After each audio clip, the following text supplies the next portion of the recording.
Welcome po sa kusina ni Apple. Ngayon ay magluluto tayo ng lumpiang Shanghai. Ang ingredients ay 1 kilo ground pork or beef, 2 pieces chopped onion, 3 tablespoon chopped kinchay, isang itlog, half kilo ground carrots, 3 pieces chopped chorizo, 1 petal ground star anise, 1 teaspoon ground pepper, 1/8 teaspoon bechin, 1/2 tablespoon salt, 40 pieces large lumpia wrapper, and water and flour.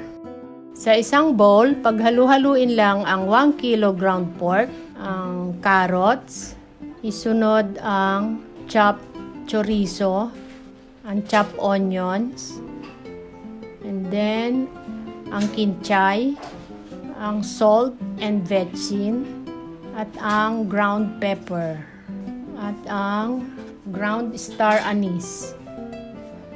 Then, pag nailagay na lahat ng ingredients, hahalu-haluin lang nating mabuti upang maging maganda ang pagsasama ng mga ingredients. Magkapantay-pantay ang lasa.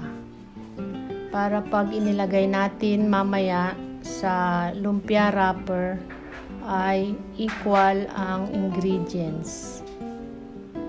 Matyaga lang po nating haluing mabuti upang mag-mix siya. Nahalo na nating mabuti, ay pwede na nating ilagay ang 1 freshly beaten egg na siyang magsisilbing binder ng ating lumpiang Shanghai mixture. Then, i-mix uling mabuti.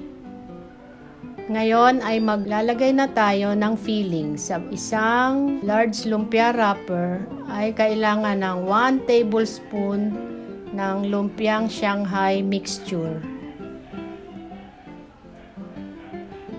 Pa-flatten nating mabuti sa wrapper. Kailangan pantay po ang bawat dulo at kailangang mahigpit ang pagkakabalot ng lumpia upang maging maganda kapag siya ay ating ipiprito na. Sa dulo po ay huwag kakalimutan ang water.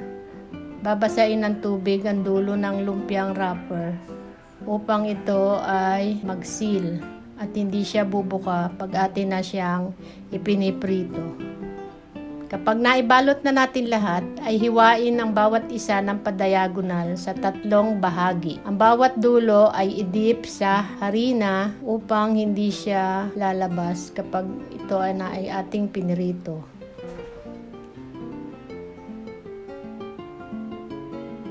Sa 1 kilo ng ground pork ay nakagawa kami ng 126 pieces ng lumpiang Shanghai. Ngayon ay magpainit na ng mantika. Kailangan po ito ay lubog sa mantika. Kapag tama na ang init ay isa-isa nang ihulog ang lumpia. Kailangan po dito ay slow fire upang hindi mabigla ang pagkakaprito at malutong mabuti ang filling ng lumpiang Shanghai. Aantayin po natin na siya ay maging golden brown bago natin hanguin isa-isa. I-drain natin sa salaan upang tumulo ang mga excess oil. Yan po, pag golden brown na siya, crispy na, pwede na siyang hanguin. Ito na po ang finished product, lumpiang Shanghai with sweet and sour sauce. Tikman na natin.